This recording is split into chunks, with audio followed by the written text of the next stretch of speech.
Sai Ram. In the last Parayanam session, I had mentioned about the Bhaja drama. So this Bhaja Govindam drama, from that day onwards, we were all assigned various roles.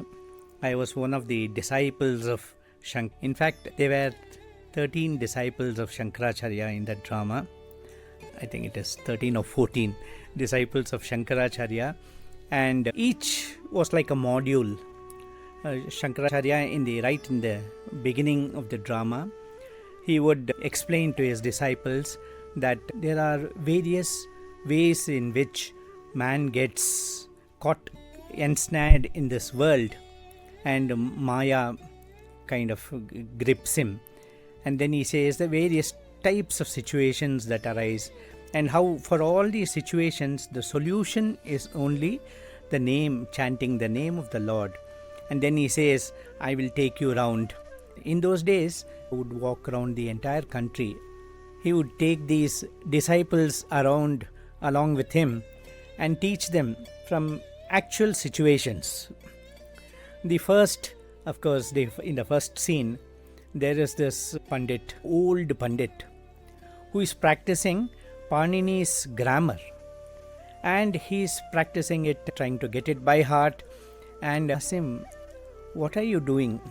And this man says, I am busy practicing grammar. Why are you practicing grammar? So that I become proficient in Sanskrit language. Why are you doing that?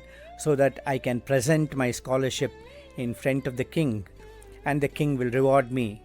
And then what? He says, and then I will lead a happy life. And then Shankara reminds him that when death stares you on the face, there is no scholarship can help you. He says, as Swami used to explain to us, there are various trips that we take, various journeys that we undertake in our life. It can be something as small as taking a walk every evening, a stroll in the evening. He says you're habituated, let's say, to going for an evening walk. On some days when it's about to rain, you take an umbrella. Other days you can cancel this if you want, you can go along if you want. So it's a journey that it is a trip that you can go or you can cancel. But there is one journey which comes at the end of your life, which you cannot cancel and which is preordained. It is not as if you can cancel it or postpone it. And you are not making any preparation for that very important journey called death and beyond. And Shankara tells this old Brahmin that when the appointed time arrives, this Panini's grammar will not keep you in good stead. At that time, it's the name of the Lord which will take you across. Name of the Lord is the boat which will take you across this turbulent sea. And so the Pandit is given this lesson, that the importance of chanting the name of the Lord, of remembering the Lord. This is the lesson that Shankara teaches all the disciples who are there with him. Now in the next scene, there is a youth, a young man who is very wealthy, who has lots of lands and money and people, and of course along with it arrogance.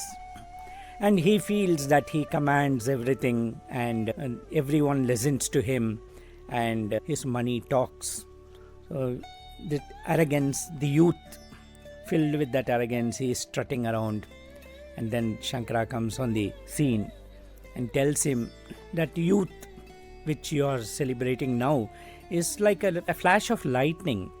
It just comes and goes. Even before you know, it has disappeared. And at that time, none of these things which you now think are great achievements will ever help you. It is only the name of the Lord. Chant the name of the Lord and it will take you across.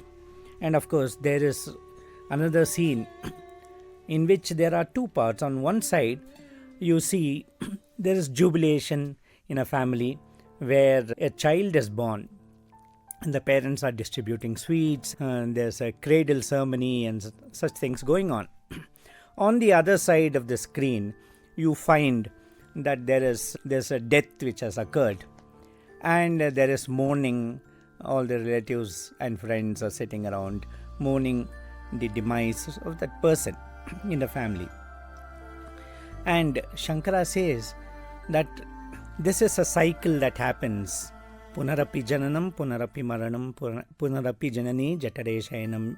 You go around in cycles, go around birth and death again and again, because you have not learned the important lesson of holding on to the feet of the Lord, which can take you out of this cycle.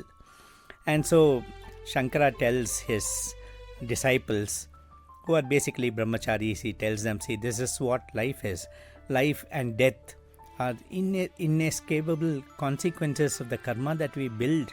This is what puts us through this cycle. And we have to learn how to get out of it. The only way to get out of it is to hold on to the feet of the Lord. And then after this, of course, there is a scene in which there is an old man. This old man is sitting on a cot outside the house. And another old friend of his comes and asks him this question, "How are you, my friend?" he asks. And the moment he asks, "How are you, my friend?" this old man bursts into tears. And he says, when I was young and when I was earning money, and there were people who were strutting around me, my children, my friends, my relatives, all of them were making me feel that I was the center of their lives. And look at my situation today. As I have lost my capacity to earn, I am not considered equal to a human being. I am treated like a dog. They have not even given me place inside the house at a time when my health is failing. My eyes are dimming. I am not able to see. And I am prone to fall sick. There is nobody who will come to my aid. My children have all abandoned me. This is what he says. And then Shankara tells his disciples, see, this is the situation that will come to everyone's life, because just like death is inescapable, old age, unless you die early, is also inescapable. So when you come to old age, you must have a companion. And that companionship must be built right from the beginning, right from the time when you are young. Start early, drive slowly, and reach safely, as Swami says. So start early, build up this connection with God. Let this connection be strengthened with every passing days towards the end of your life.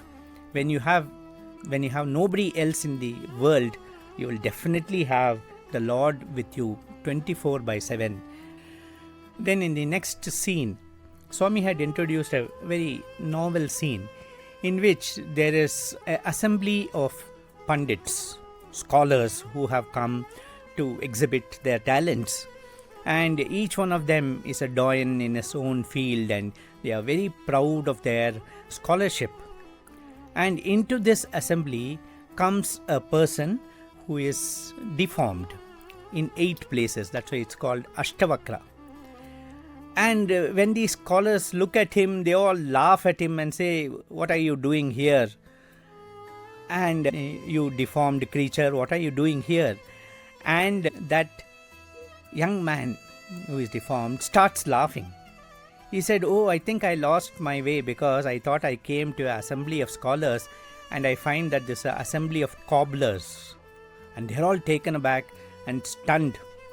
They asked him, "What do you mean? How dare you call us cobblers?" Then he said, "I thought you all recognized the Atma which is within and which is same in all of us. But you saw only my deformed body, which means that you are all good at judging the skin. So you are all cobblers and not scholars." Another lesson in which Swami showed the importance of focusing on the Atma and not on the body. And then there is one exclusive session in which the brahmachari disciples are discussing among themselves about the wonderful life that they are leading at the feet of their master. They describe his qualities, the glory of being with the master. And just then Shankaracharya comes in and he says, "My dear disciples, this is a very important part of your life. Use this time completely thinking of the Lord and earning His grace and mercy." And he talks about how one can lead a simple life simple living and high thinking, as Swami often reminds us. And then he talks about how easy it is to go about life without too much of luggage. The more luggage you accumulate, the more difficult it is for you to move from one place to another. And he says, drop these desires, reduce your desires. And so this is the ceiling on desires. That is the message of this scene. And of course, there's a last scene in which the various different devotees of Shankara come together, the disciples, the householder disciples, and all the others, the scholar and the rich man, and all of them come together, and Shankara has a message for every section of society. So this is how beautiful this drama was. And at the end of each scene, one stanza of the Bhaja Govindam would be sung. And Swami said, hey, this song must be learnt nicely, must sing it beautifully. And then Swami decided that he would take one of the boys with him, the Shankaracharya of the drama with him. In fact, Swami was going to amidst Subbulakshmi's house that evening. Swami told him to bring a recorder with him, a voice recorder. And when Swami went there, Swami told me, see, my boys are putting up this drama. I want you to sing these slokas. And she very happily sang those songs. And therefore, we learnt those songs from Emma Subbulakshmi's voice in the tape recorder.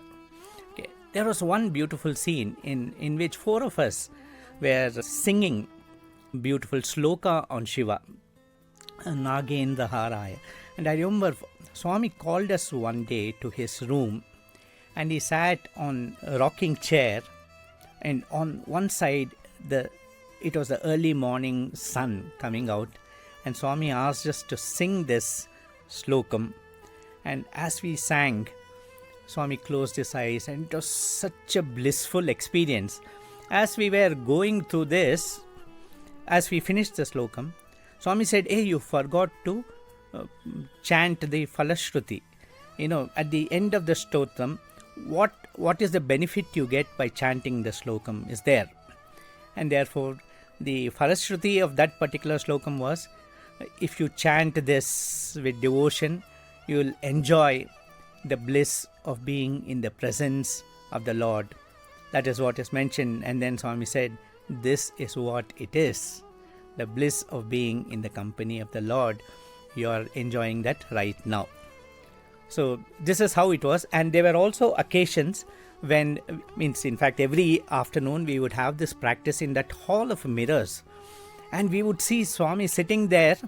We are supposed to be in meditation and close our eyes, but we could hardly close our eyes because right in front of us was Swami, and reflected in those mirrors to infinity, multiple images of Swami, and it's so beautiful. Swami in that bright orange robe. And as soon as that scene was over, when all of us went and sat at his feet, he said, this is one of the paths that lead to my feet. That's what he said. So this Bhaja Govindam drama was a very exciting experience. It was presented on the college day.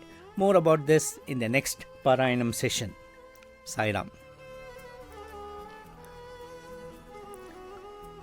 Om Shanti Shanti Shanti. Jai Bolo Bhagawan Shri Sathya Sai Baba Ji ki Jai.